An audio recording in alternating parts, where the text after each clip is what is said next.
Biologi kelompok 4 ekosistem. Rasel, ayo ayo ayo ayo. Babi, ayo ayo ayo ayo ayo. Ona, ayo ayo ayo ayo ayo. Ning, ayo ayo ayo ayo ayo. Zia, ayo ayo ayo ayo.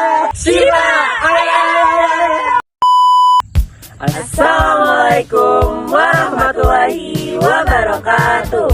Halo teman-teman semuanya, perkenalkan kami dari kelompok 4 Biologi Ekosistem. Perkenalkan, nama saya Emil Zibab Taresal. Perkenalkan, nama saya Robi Sanika. Perkenalkan, nama saya Nining Nuari. Perkenalkan, nama saya Hayu Tiana. Perkenalkan, nama saya Zifli Arsera. Perkenalkan, nama saya Asyifa Rahmatan Wahida. Kami dari kelas 10M SMA Negeri 2 Rejang Lebong. Semanda, religius, tangguh, berprestasi. Selamat menyaksikan.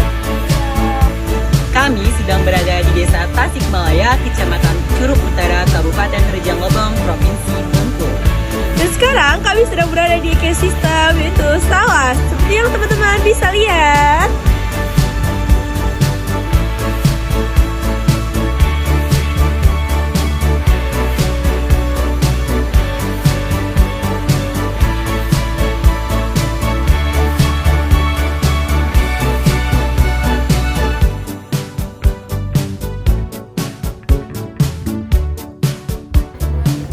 Tingkat Torofik 1. Padi berada di tingkat paling dasar dalam rantai makanan karena merupakan organisme autotrof yang menghasilkan energi sendiri melalui fotosintesis. Fungsinya yaitu sebagai sumber energi utama menjadi penyedia makanan bagi konsumen tingkat 1 seperti belalang, tikus, dan juga burung.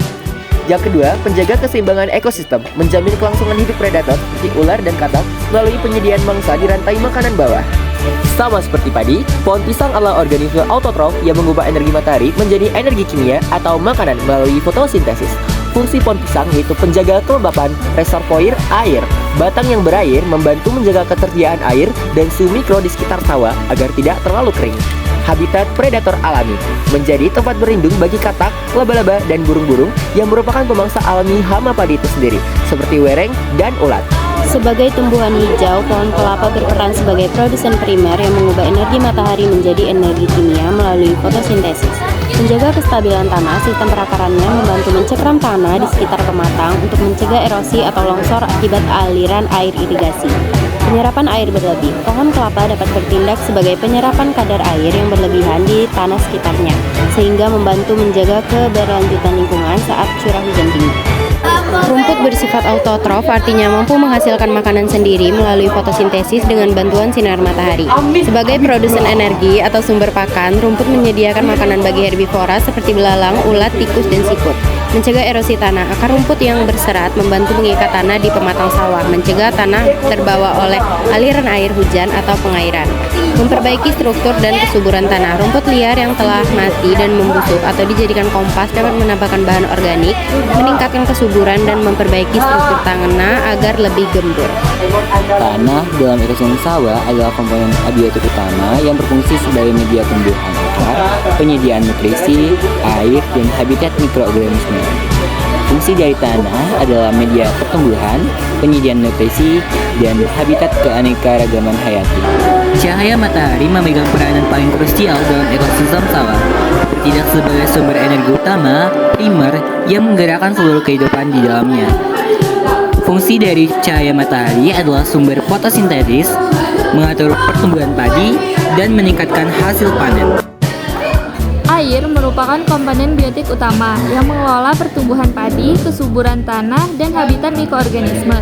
Fungsinya, bahan utama fotosintesis, air diserap padi melalui akar untuk menghasilkan karbohidrat guna pertumbuhan, mengatur suhu dan kelembapan, genangan air menjaga stabilitas suhu tanah, mencegah kekeringan, dan menciptakan iklim mikro bagi padi.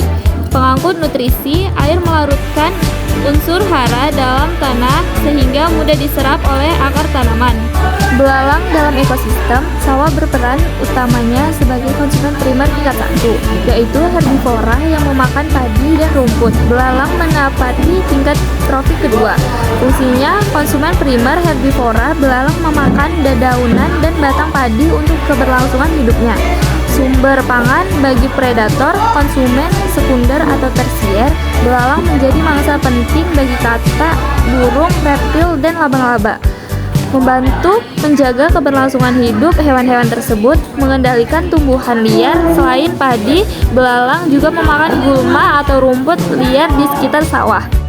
Semut hitam berperan sebagai agen hayati pengendali hama. Semut hitam sangat efektif dalam menekan populasi seperti kutu daun, ulat gerayak, penggerak buah dan batang, dan serangga kecil lainnya. Mereka memangsa larva atau serangga dewasa yang merusak padi. Fungsi semut juga membantu kesehatan tanah. Aktivitas semut hitam membuat sarang di sekitar lahan sawah, membantu memperbaiki areasi sawah, mirip dengan peran cacing tanah.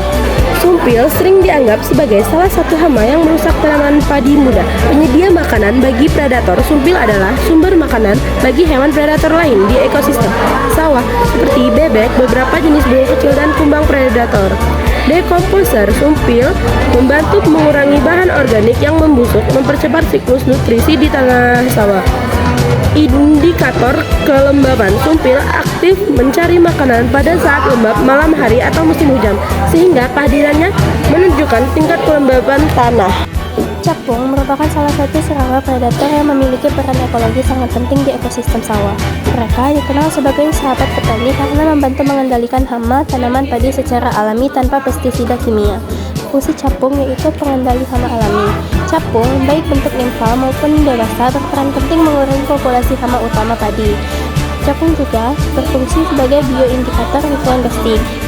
Keberadaan capung menunjukkan bahwa kualitas air di ekosistem tersebut masih bersih dan belum tercemar berat oleh bahan kimia.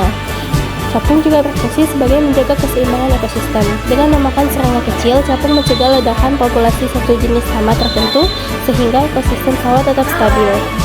Kaki seribu merupakan salah satu fauna tanah yang berperan penting dalam ekosistem sawah. Dalam rantai makanan, kaki seribu menempati tingkat trofik sebagai konsumen primer. Fungsi kaki seribu juga dekomposer bahan organik.